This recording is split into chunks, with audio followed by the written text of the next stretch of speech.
That beam of light didn't just cut through the darkness of the room. It ripped apart the bubble of intimacy we had just created during the storm. Seconds before, we were just two women given over to desire and mutual comfort, protected by the dark. But now reality invaded our refuge with the violence of a blinding lighthouse. The flashlight beam hit us, burning our retinas accustomed to the soft gloom of the candles. Helena and I pulled away in a violent reflex, racing hearts beating against our ribs like birds trapped in a cage. The wine spilled on the white rug, creating a dark stain that looked like blood, a bad omen of what was to come. I brought my hand to my eyes to try to see who was behind that invading beam of light, expecting to see her husband, Richard, ready to destroy us. But the voice that cut the silence was neither deep nor male. It was shrill, sharp, and loaded with an ancient poison that made Helena shrink immediately beside me. "What deplorable scene is this?" the voice asked, dripping with contempt. The flashlight lowered, illuminating the floor, and I could see the figure standing in the doorway. A short lady with impeccable gray hair and rigid posture, dressed in a faux fur coat wet from the rain. It was Richard's mother, the mother-in-law who had the extra key and the habit of showing up without warning to inspect her son's life. She hadn't seen the kiss, thank God, and the darkness, but she saw enough. Her daughter-in-law on the floor, disheveled, with her robe open, drinking wine with the employee during a blackout. For a woman of that class and time, that was already an unforgivable moral crime.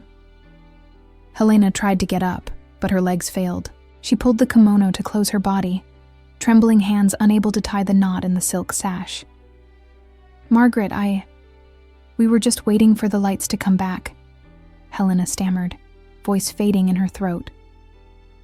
The mother-in-law took a step into the room, her high heels hitting the floor with military authority, completely ignoring my presence as if I were part of the dirt she needed to clean up. She focused her eagle eyes only on Helena, sniffing out weakness in the air. "Waiting for the lights to come back? Or getting drunk while my son works to support this gigantic house you can't manage?" The mother-in-law retorted, lightly kicking one of the empty glasses with the tip of her shoe. "You are pathetic, Helena. I warned Richard that you didn't have the structure to be a real wife. Look at you, thrown on the rug like an irresponsible teenager whining in corners." I felt anger rise up my neck, hot and pulsing. I wanted to scream, wanted to say her son was a monster who had destroyed that wonderful woman's self-esteem. I opened my mouth to defend Helena, to say anything to stop that gratuitous attack. But Helena grabbed my wrist tightly. Her touch, which minutes before was warm and desirous, was now icy and desperate. She squeezed my skin, a silent and painful request for me not to make things worse. "Please, Margaret," Helena whispered, lowering her head, accepting the humiliation as if it were a deserved punishment. "Don't do this in front of her." The mention of my existence made the mother-in-law turn her head in my direction for the first time. Her gaze swept my wet clothes and red hair with visceral disgust. "Ah, of course. The audience," the old woman said, with a cruel smile. "You always needed an audience for your dramatic crises, didn't you, Helena? Since you can't give my husband a son to occupy this house, you fill the rooms with unqualified people to keep you company." The phrase hit the target with surgical precision. Helena let out a choked sound, as if she had been punched in the stomach. The secret of infertility, thrown in her face like that, in front of me, was the final blow. The iron lady I met at the party had disappeared. The sensual woman I kissed a moment ago had also vanished. What remained was a scared girl, stripped of any dignity, exposed in her greatest wound. Helena covered her face with her hands, and I saw her shoulders shake with silent crying of shame. It wasn't shame for what we did. It was shame for being seen like this by me. She, who always tried to maintain the pose of perfection, was now being dissected alive. "Leave," Helena said suddenly, voice muffled by her hands. I froze. "What?" I asked, not understanding. She raised her face, and her eyes were red, swollen, and full of blind panic. She didn't look at the mother-in-law. She looked at me. "Get out of here, Mia. Now, please go away." "Helena, I'm not leaving you with her." I started to protest, trying to hold her hand again, but she pulled away abruptly, retreating to the wall like a wounded animal. "Are you not listening? I ordered you to leave," she screamed, voice breaking in the middle of the sentence. "I don't want you to see me like this. I don't want anyone to see me like this. Go away." I understood in that moment. She wasn't kicking me out because she was angry with me. She was kicking me out because she couldn't stand the idea that the woman who had praised and kissed her would see how small she was before that toxic family. She wanted to preserve the little that remained of the image I had of her. She preferred to stay alone in hell than let me see the flames burning her. The mother-in-law crossed her arms, satisfied with the scene, pointing her chin at the door like someone shooing away a stray dog. I looked at Helena one last time. She was curled up, hugging her own knees, looking away at the floor, refusing to face me. My heart broke into 1,000 pieces, not from rejection, but from powerlessness. I couldn't save her if she didn't want to be saved. I grabbed my bag thrown on the sofa, feeling the weight of the world on my back. I walked to the door without saying a word, swallowing the cry threatening to explode in my throat. When I opened the door, wind and rain hit me in the face, cold and merciless. But nothing compared to the cold I felt inside. I stepped out into the stormy night, hearing the mansion door slam behind me with a definitive sound, locking Helena inside with her demons and leaving me outside, soaked and alone, with the taste of her kiss still on my lips. The bus ride back home that night was a gray blur of city lights burst by rain on the window, and the crying I tried to swallow in silence. I was soaked to the bone, shivering with cold on the hard plastic seat, feeling the looks of pity or repulsion from other passengers. But none of that mattered. The only sensation I could process was the ghost of Helena's touch on my back and the sound of her voice telling me to go away, echoing in a loop in my head like a death sentence. When I finally turned the key in the door of my small apartment, that place that was always my colorful and safe sanctuary, it seemed strange, cold, and unbearably empty, as if joy had been sucked out of the walls. I took off my wet clothes and got into the shower, scrubbing my skin hard until it was red, trying to remove the feeling of dirt that damn old woman's words had left on me. But the hot water couldn't wash away the memory of the kiss, nor the pain of rejection. I lay in bed, curled in a fetal position, and stared at the peeling ceiling, hoping the phone would ring, hoping for a message, an apology, any sign of life. But the phone remained mute, a black and silent screen confirming my greatest fear. I had been just a mistake along the way, a momentary distraction in her perfect and tragic life. The following days dragged on with torturous slowness. I didn't go back to the mansion, obviously, and no one called to ask where I was. Helena's silence was a more eloquent response than any letter of dismissal. I tried to send a message on the second day, a short and stupid text saying, "Are you okay?" But the message was never delivered. She had blocked me. The realization hit me like a physical punch. She didn't just fire me, she erased me from her existence, deleting our moment of connection as if it were a corrupted file that needed to be wiped to free up space. Financial humiliation came shortly after, cruel and punctual. Rent was due, the fridge emptied, and I was forced to go back to looking for odd jobs in bars and events, waiting tables with a fake smile glued to my face while inside I was bleeding. Every time I saw a woman with black hair or smelled lily perfume on a client, my heart raced in idiotic hope, only to break again realizing it wasn't her. I was haunted by a woman who wasn't even mine, living the grief of a relationship that lasted only a few minutes in the dark of a luxurious room. Anger began to mix with sadness. I felt angry at her for being a coward, for using me to fill her void and then discarding me to save her own skin in front of her mother-in-law. She is weak, I said to myself in front of the mirror, trying to create a protective shell. She chose the golden cage, She deserves that mediocre life.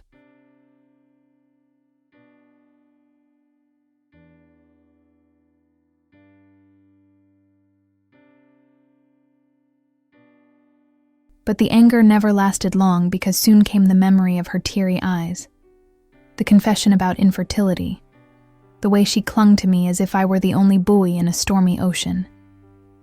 I knew she didn't kick me out of malice. She kicked me out of shame, and that hurt even more. 2 weeks passed, and I started losing the battle against depression. My paints and canvases remained untouched in the corner of the room.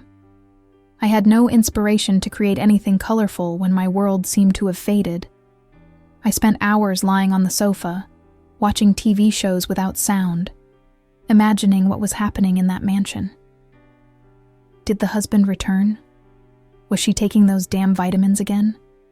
Did she think of me when the rain fell? Uncertainty was an acid corroding my peace. One night I arrived from work exhausted, smelling of grease and cheap beer, and found a brown envelope under my door. My heart leaped into my throat. I grabbed the paper with trembling hands, tearing the seal in a hurry. Inside, there was no love letter, no request for forgiveness. There was only money. $100 bills, many of them, enough to pay my rent for months and have leftovers. And a short note, typed, unsigned. For services rendered. Move on with your life. I stared at that money and felt like vomiting. It was the final payment, the shut up, the commercial transaction ending our emotional contract. She was buying my absence, paying for my dignity. In a fit of rage, I threw the bills in the air, watching the money float around the room like dirty confetti. I didn't want her money. I wanted her voice, her touch. I cried in the middle of the room, surrounded by the fortune she sent me, feeling poorer than ever. In that moment, I decided I needed to forget. I needed to rip Helena out of my chest, even by force. I gathered the money from the floor, feeling defeated, and promised to use it only to survive, not to live. I blocked hope, stopped looking at the phone every 5 minutes, forced myself to accept that the kiss was a delirium, a glitch in the social matrix that would never repeat. I was the simple girl from the outskirts. She was the society lady. The script was already written, and I was stupid to try to improvise. But life, with its infinite irony, loves to laugh at our certainties and our full stops. Just when I started to feel I could breathe without feeling a pang in my chest, when the gray routine began to become bearable again, fate knocked on my door. And it wasn't a metaphor. It was a rainy Tuesday, identical to that fateful night. I was in pajamas, eating instant noodles and reading an old book, when I heard 3 sharp knocks on the wooden door of my apartment. I found it strange, as I wasn't expecting anyone, and the intercom hadn't rung. I thought it was the neighbor complaining about the TV volume or some wrong delivery. I dragged my slippers to the door, turned the key without any expectation, and opened it. Time stopped. The bowl of noodles almost fell from my hand. There, in the dimly lit hallway of my simple building, with peeling paint in the background and the smell of dampness in the air, was her. But it wasn't the Helena from the party, nor the Helena from the pool. It was a woman I barely recognized, soaked from head to toe, without makeup, holding a small suitcase and looking at me with the most terrified and brave expression I have ever seen in my life. I stood still in the doorway, hand still holding the doorknob as if it were the only thing keeping me from falling, staring at the soaked apparition in my hallway. Helena was shaking, but it wasn't just from the cold of the torrential rain falling outside. It was an internal tremor of adrenaline and dread, of someone who just jumped off a cliff without knowing if the parachute will open.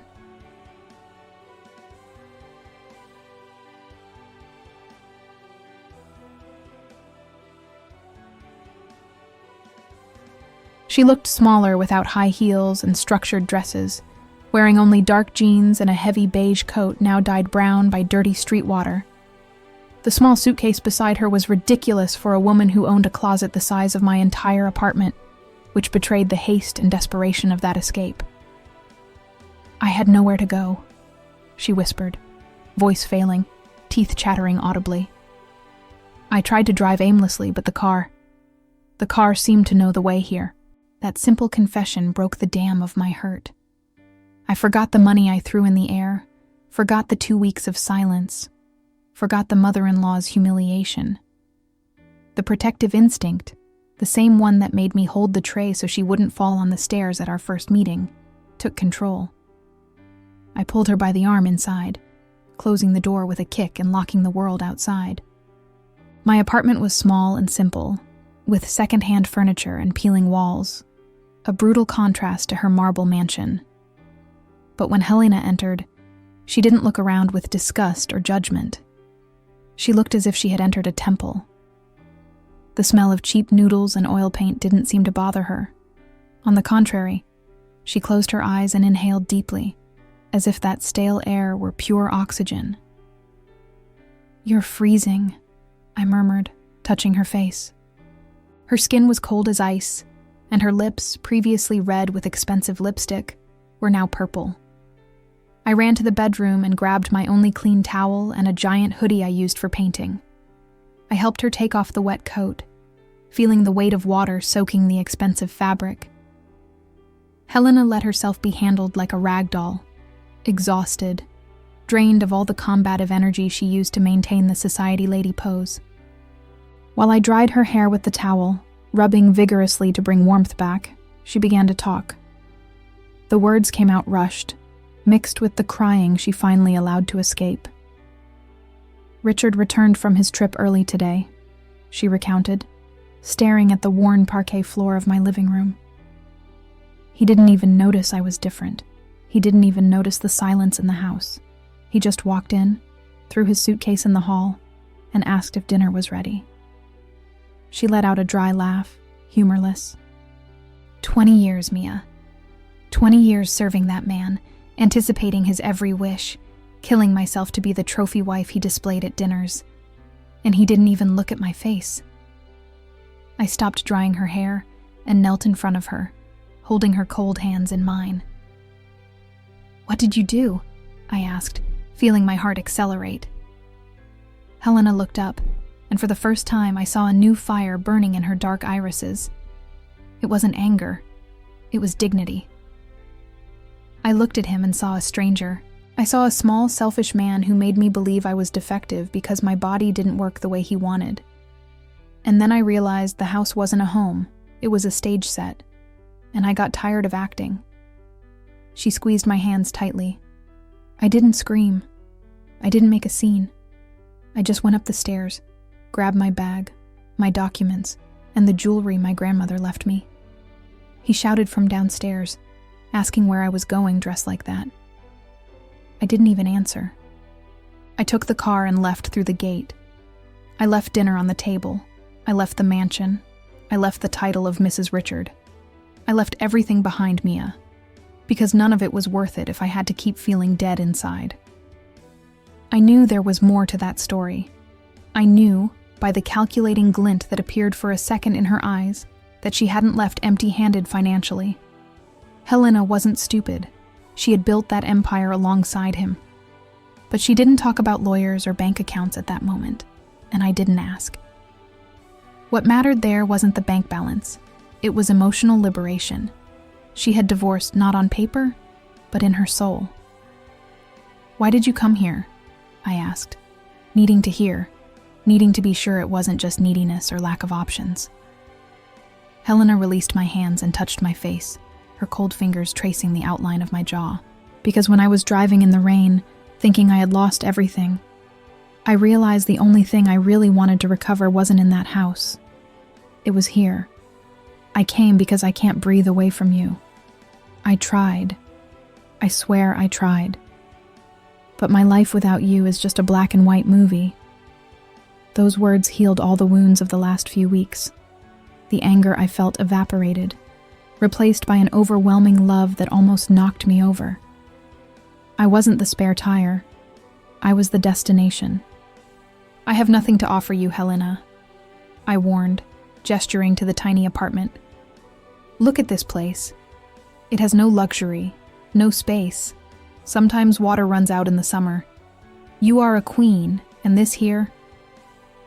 "This here is a home," she interrupted me, looking around with tenderness.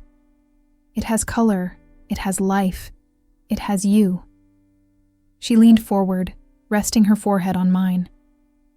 "I don't want luxury anymore, Mia. Luxury left me cold and lonely. I want warmth. I want to wake up and see someone who looks at me as if I were the eighth wonder of the world, even with messy hair and no makeup. I want to be loved for who I am, not for what I represent." The silence that settled wasn't heavy. It was full of promises. The rain continued to beat against the window, but now it sounded like a romantic soundtrack, no longer a noise of loneliness. Helena was there, on my cheap rug, wearing my old clothes, and looking more radiant than ever with her diamonds. She had shed the skin of the perfect woman and put on the skin of the free woman. "You can stay," I whispered, feeling hot tears run down my face. "You can stay as long as you want, forever if you want." Helena smiled, and it was the first genuine, open, and relaxed smile I saw on her since we met. There was no bitterness, no sarcasm, only relief. "Forever sounds like a good start," she replied. And there, on my living room floor, while she trembled in my arms and I warmed her with my body, we sealed a new pact, not of boss and maid, nor of lover and secret, but of partners. She had jumped off the cliff of her old life, and I was there to ensure she didn't smash into the ground. The storm outside could knock down the world, but inside, we were building something unbreakable. The rain continued to fall hard outside, beating against my bedroom window like a furious lullaby. But for the first time in weeks, that sound brought me no loneliness. My bedroom was tiny, a cubicle where the double bed barely fit against the wall, and an old dresser covered in paints. But with Helena there, it seemed to have expanded, transforming into a private universe. I guided her to the bed, feeling a sharp pang of shame for the simplicity of the cheap cotton sheets, which had already lost their original color after so many washes. I wanted to be able to offer her the Egyptian silk she was used to, but Helena didn't seem to notice the roughness of the fabric. She looked at that bed as if it were a lifeboat in the middle of the ocean. She sat on the edge of the mattress, which creaked slightly under the weight, and ran her hand over the worn duvet with silent reverence. The yellowish light of the lamp drew soft shadows on her face, smoothing the lines of tension that had chased her for years. "It's the first time in 2 decades that I'm going to sleep without having to take a pill to pass out," she confessed, voice low, as she slid under the covers, nestling into the pillow that had my scent. That sentence hit me in the chest. Her freedom wasn't just geographical. It was chemical. It was physical.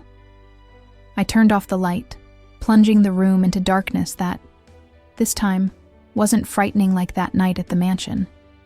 Now the dark was complicit, welcoming, and intimate. I lay down next to her, feeling the heat of Helena's body radiate through the borrowed pajamas, a human furnace warming my always cold side of the bed. We stayed in silence for a few minutes, just listening to each other's breathing synchronize, a slow and steady rhythm soothing my frayed nerves. Then, I felt her hand seek mine in the dark, thin, elegant fingers intertwining with my calloused, paint-stained fingers. "Will you hold me?" she asked, a whisper so fragile it was almost swallowed by the noise of the rain. "I've never spooned. Richard.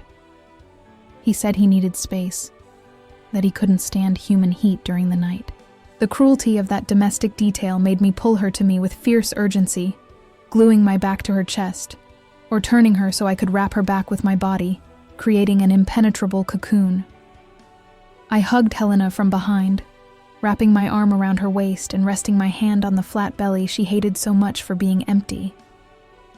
I rested my face in the curve of her neck, inhaling deeply that smell that was now mixed with my cheap soap, creating a new fragrance, just ours. I felt her body relax completely in my arms, melting against me like melted wax. There was no rigidity, no society lady posture. There was just an exhausted woman finding rest. "You're warm," she murmured, sleepy, rubbing her cheek on my arm. It's like I've been frozen for years and you're the first day of sun. I kissed the soft skin behind her ear, feeling a shiver run down her spine. The intimacy there wasn't sexual in the urgent and desperate sense of that night on the rug. It was a healing intimacy. It was the touch that said, I'm here. You're safe. No one will hurt you. But the chemistry between us was a living entity, and comfort soon gave way to something deeper. Helena turned in my arms, facing me in the darkness, and her hands found my face, tracing the outline of my lips, my nose, and my skin that she now touched with adoration. Thank you for seeing me when I was invisible, she whispered, and then kissed me. It was a slow kiss, salty from recent tears, but sweet with the promise of a future. In that narrow, noisy bed, we made love in a way I never imagined possible. There was no rush, no performance. There was only the mutual discovery of every scar, every curve, every sigh. I kissed every inch of her skin she learned to despise, claiming that body as sacred.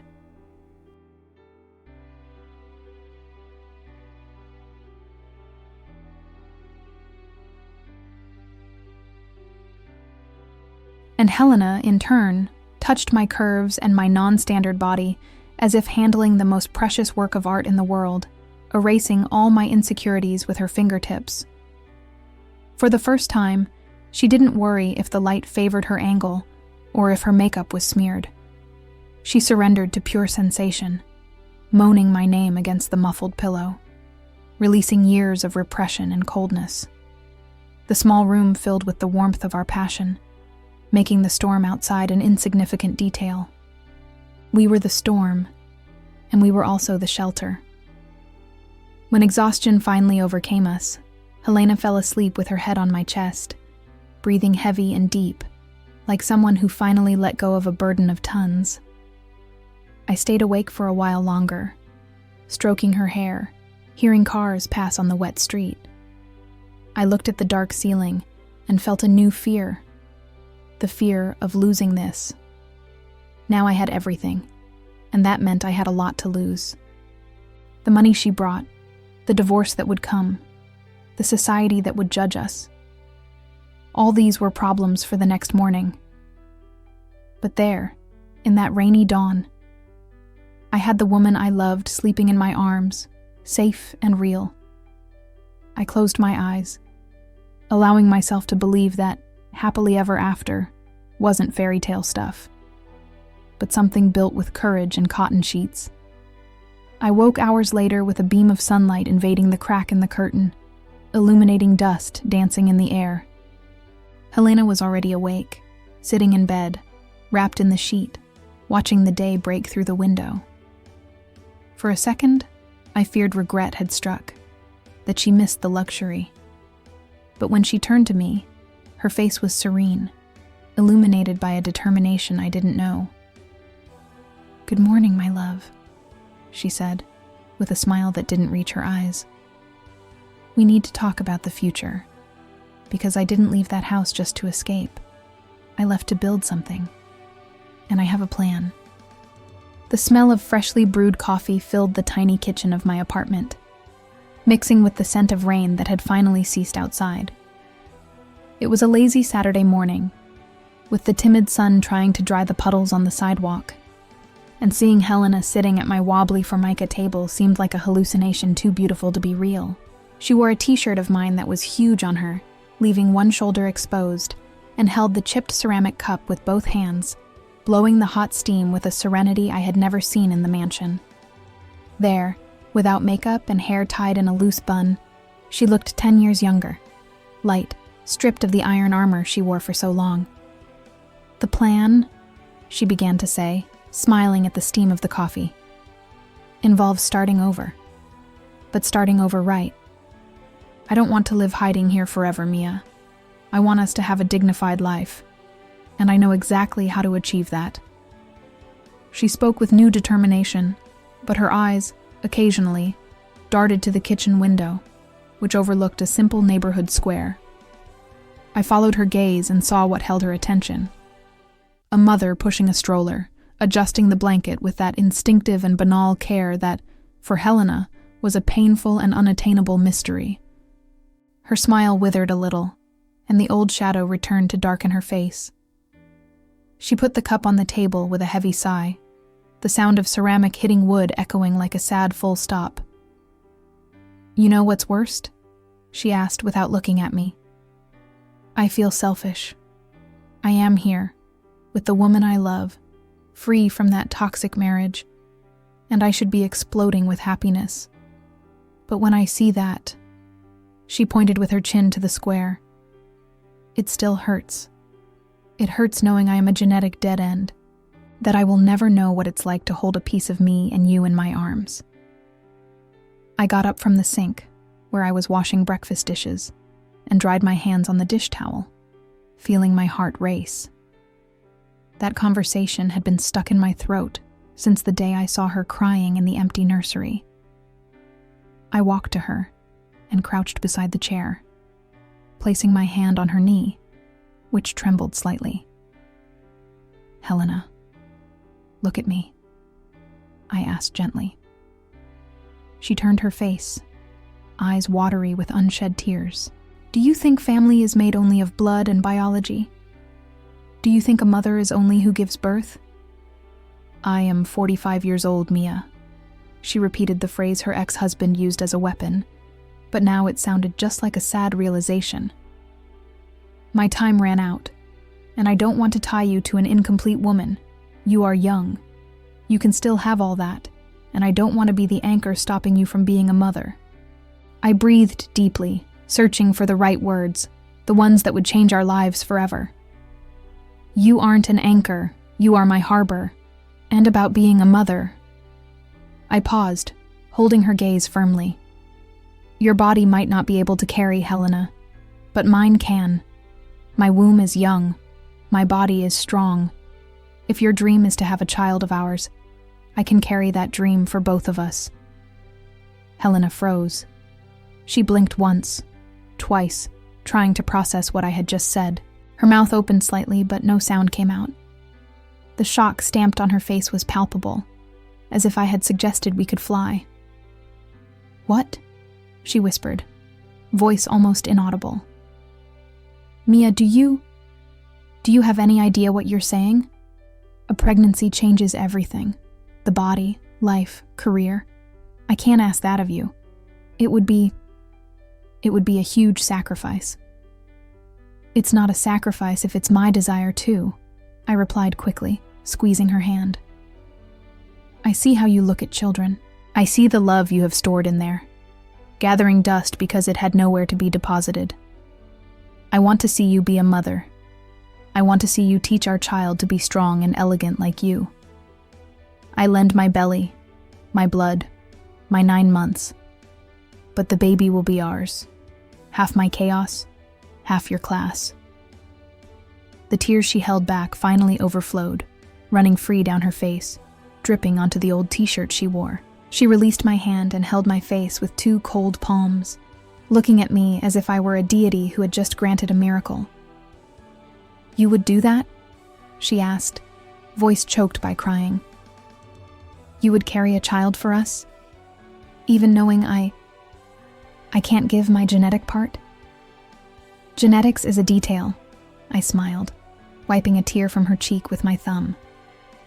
"Love is what builds. We'll find a donor. We'll do insemination. We'll do it the right way.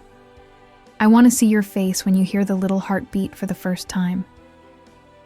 I want to give you this, Helena, because you gave me myself back." Helena collapsed in my arms right there, on the kitchen chair, sobbing with joy that seemed painful, because it was so intense. She kissed my forehead, my cheeks, my mouth, repeating "thank you" between sobs, like a prayer. The small kitchen seemed to have filled with light, a light that came from renewed hope. The ghost of infertility, which haunted her life for years and destroyed her previous marriage, was being exorcised by our love. When she calmed down a little, still sniffling and red-faced, She leaned back in the chair and let out a nervous laugh, running her hand through messy hair. "My God," she said, looking at the ceiling. "A baby. We are going to have a baby." Her smile was radiant, almost childish. But then, her expression changed, becoming serious and practical, the businesswoman resurfacing behind the emotion. "But this costs a lot, Mia," she said, reality knocking at the door. "Insemination, doctors, the birth, the house. Raising a child requires resources, and I left there with only the car and some jewelry." She looked around my humble apartment, not with disdain, but with calculation. "We can't do this living on odd jobs and selling paintings at the fair. We need stability." I was going to say we would find a way, that love was enough, but she raised her hand, interrupting me. The shine in her eyes was now sharp, dangerous. "Remember I said I had a plan?"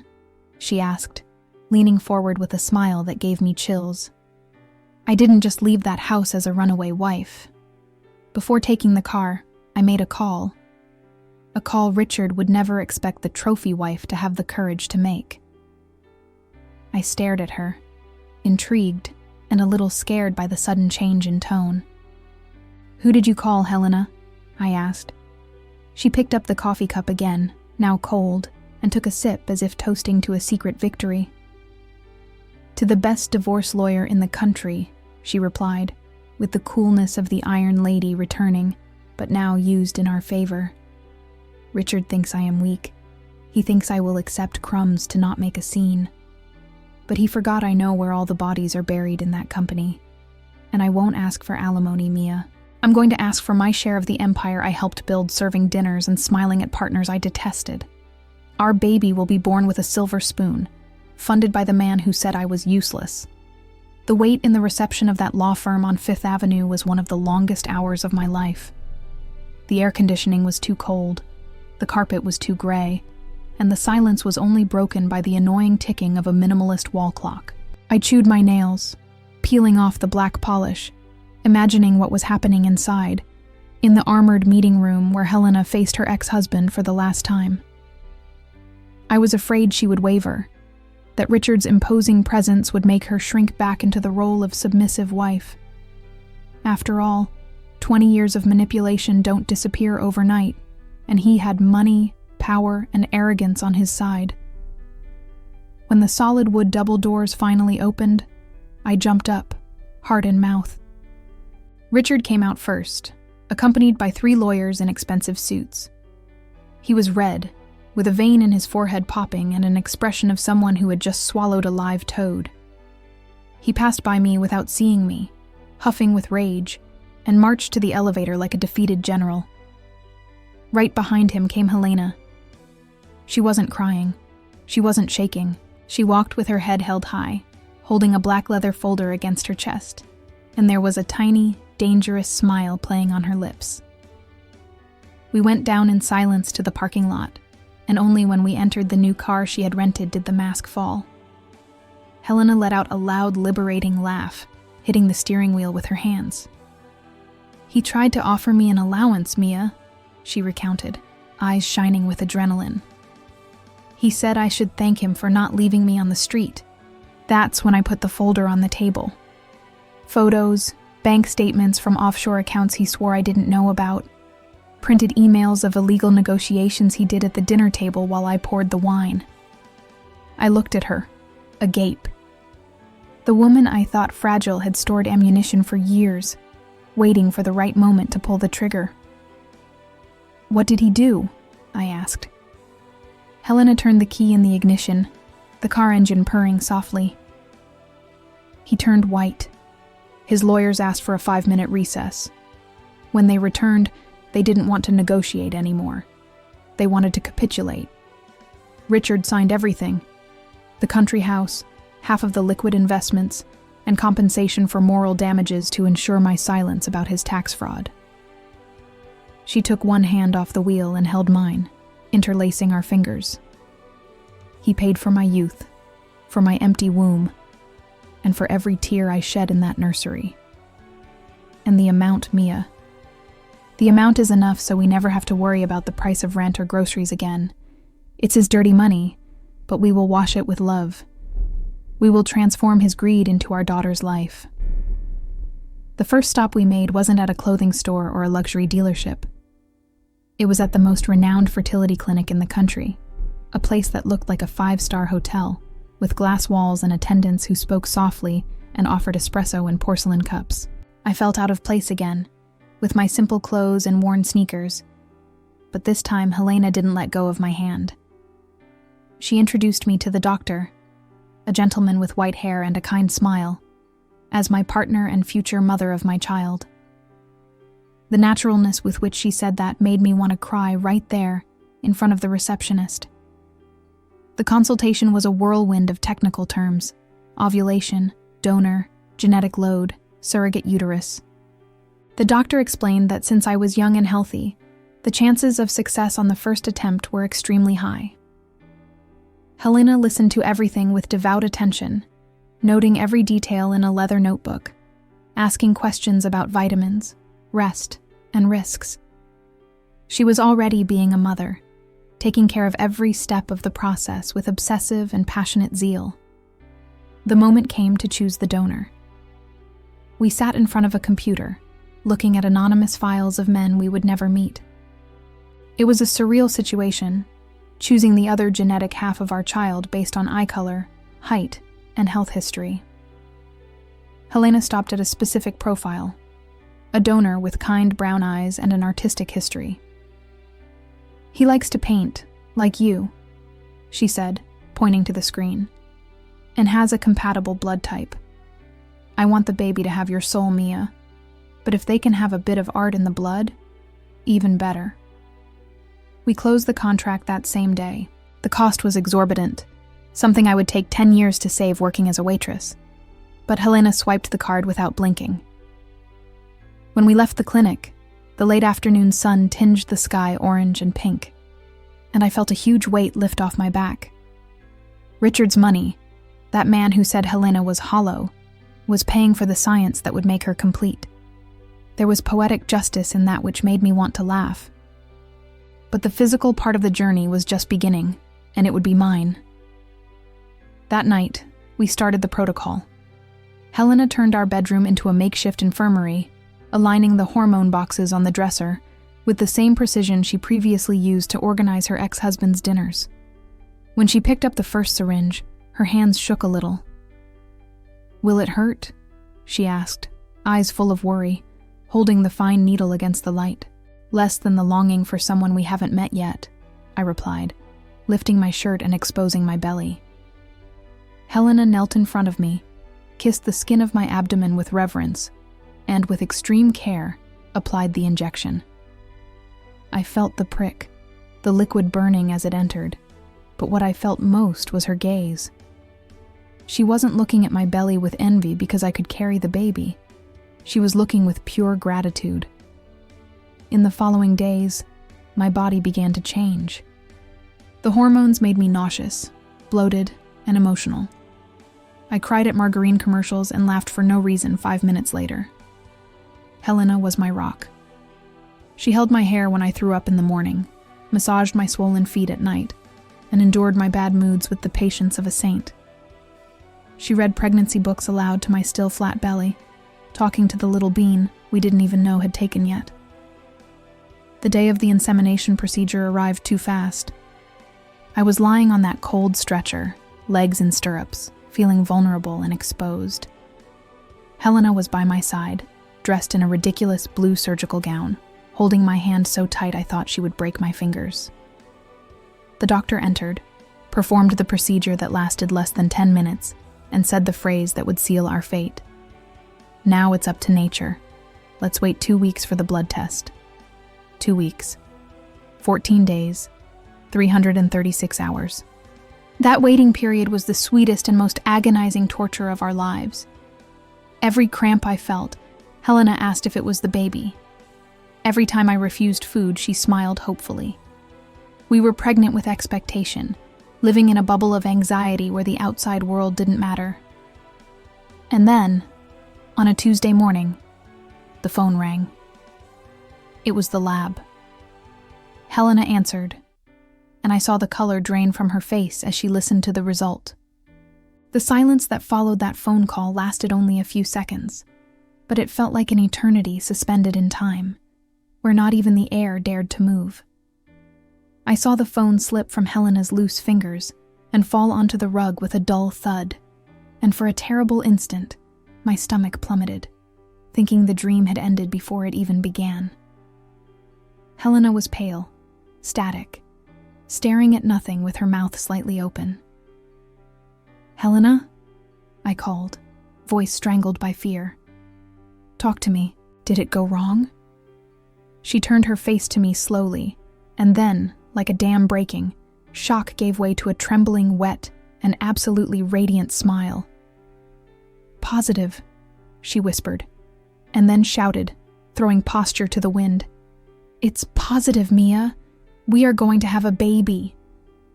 The celebration that followed had no champagne or gala party. It had tight hugs in the middle of the room, mixed crying, and the two of us jumping like children, knocking over cushions. Helena knelt and kissed my still, flat belly, talking to the microscopic embryo with sweet seriousness. "Hi, my love. It's Mommy Helena. Stay there, okay? Hold on tight because we already love you more than anything." In that moment, biology became irrelevant. That child was hers as much as it was mine, woven not just by my cells, but by her overwhelming desire to give life. The following months were a magical blur of changes and discoveries.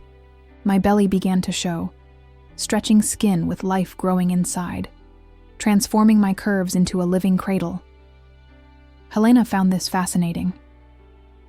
She spent hours rubbing almond oil on my skin, tracing the lines of my body with her fingers, saying our son or daughter was already living in a private work of art. The Iron Lady had transformed into a protective lioness. She controlled my diet with colorful spreadsheets, didn't let me carry even a grocery bag, and turned the guest room of our new house, bought with divorce money, into a sanctuary of pastel tones and light wood. But not everything was flowers. Pregnancy brought out the last ghost still haunting Helena: fear of age. On a Sunday afternoon, we were assembling the white crib together. I was sitting on the floor, exhausted by the weight of the 7th month, while Helena screwed the railing with military concentration.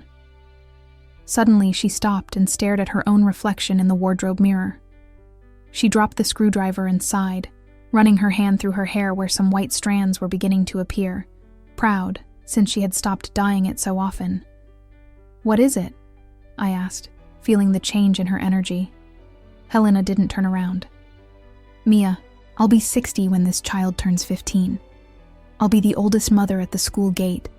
They'll think I'm the grandmother." Her voice trembled with raw insecurity.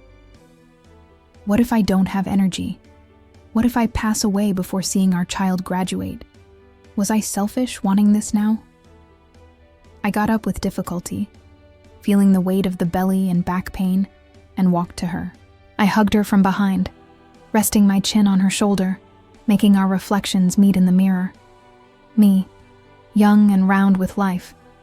Her, mature and elegant, with the marks of time making her so beautiful.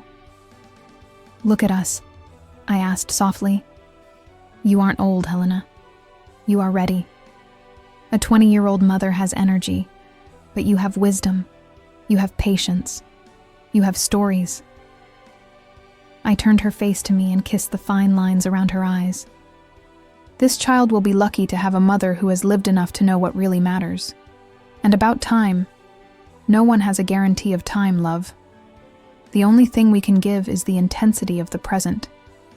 And in that, you are unbeatable." Helena cried, but it was tears of relief.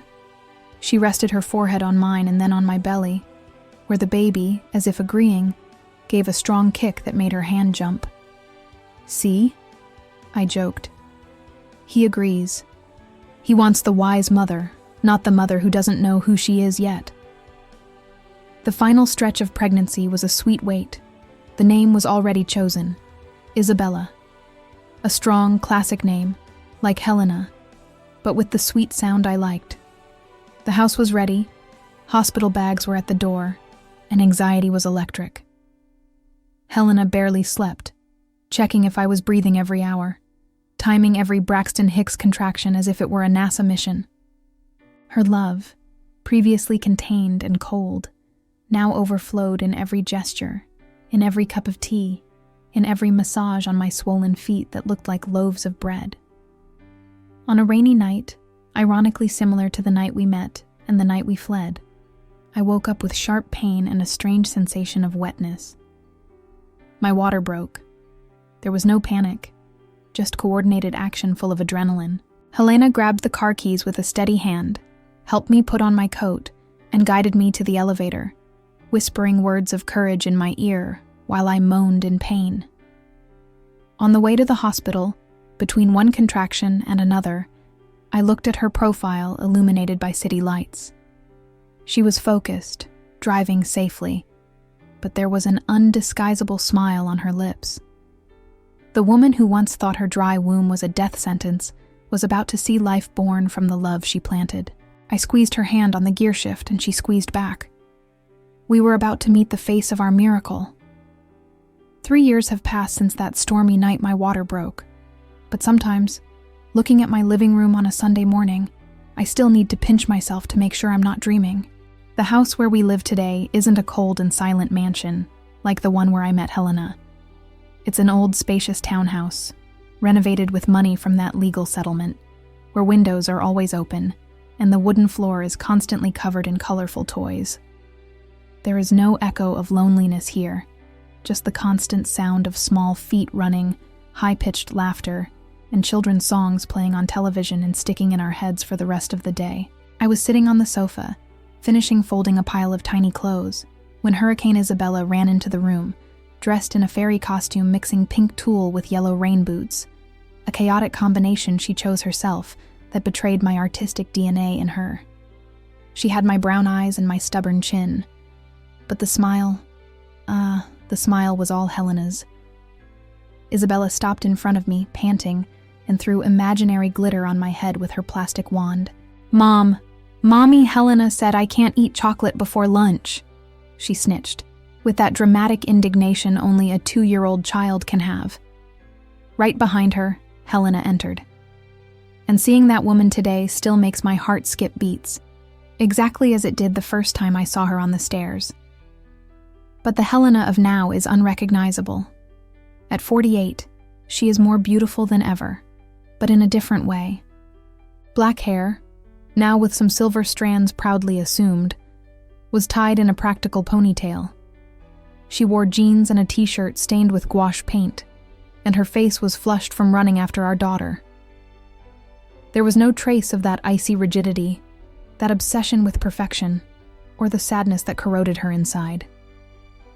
"I really said that, young lady," Helena replied, picking Isabella up and tickling her belly until the girl screamed with laughter. "Chocolate only after salad. House rules."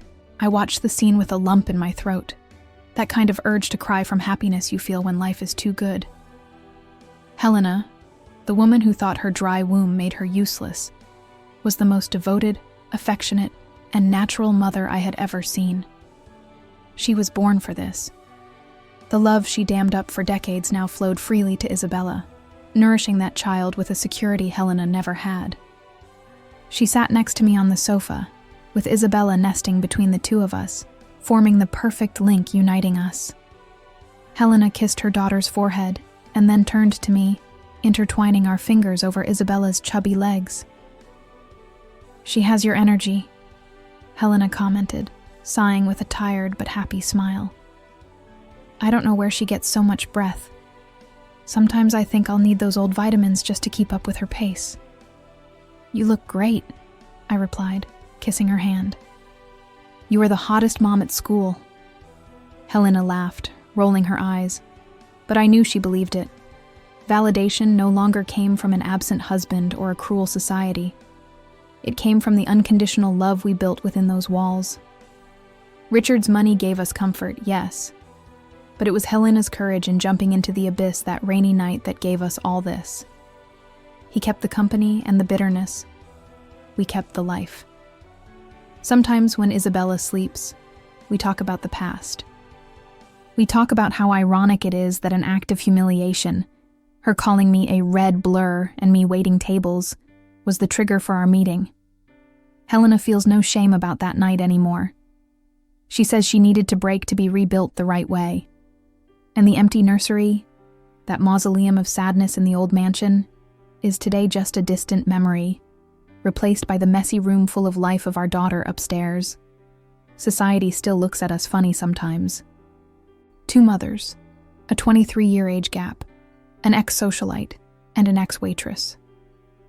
But honestly, we don't care. When we walk down the street holding hands, with Isabella swinging between us, we are an impenetrable fortress. Happiness is the best revenge against prejudice.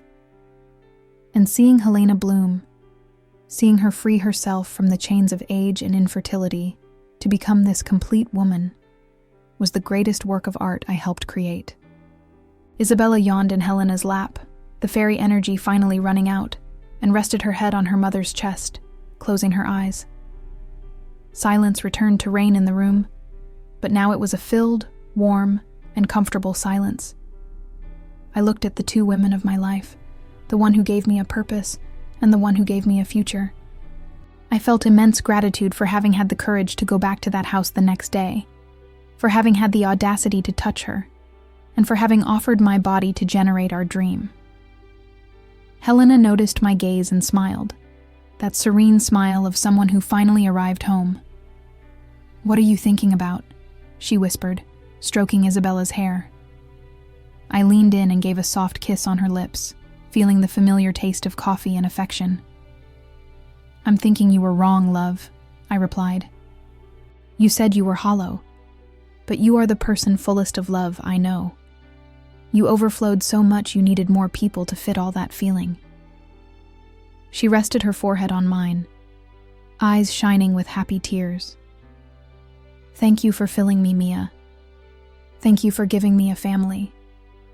We stayed there, hugged on the sofa on a common Sunday, without big events, without dramas, without tragedies, just the 3 of us and the absolute certainty that love, when true, knows no barriers of age, class, or biology. It simply finds a way, like the rainwater that united us, and makes life bloom where before there was only drought. And so, between diapers, paints, and kisses, we live our happily ever after, one day at a time. Thank you for watching. If you were moved by Mia and Helena's story, don't forget to leave your like and subscribe to the channel. And consider becoming a member of our channel to support our work. It is your support that allows us to bring such deep and emotional romances every week. Comment down below. What did you think of Helena's courage? See you in the next story.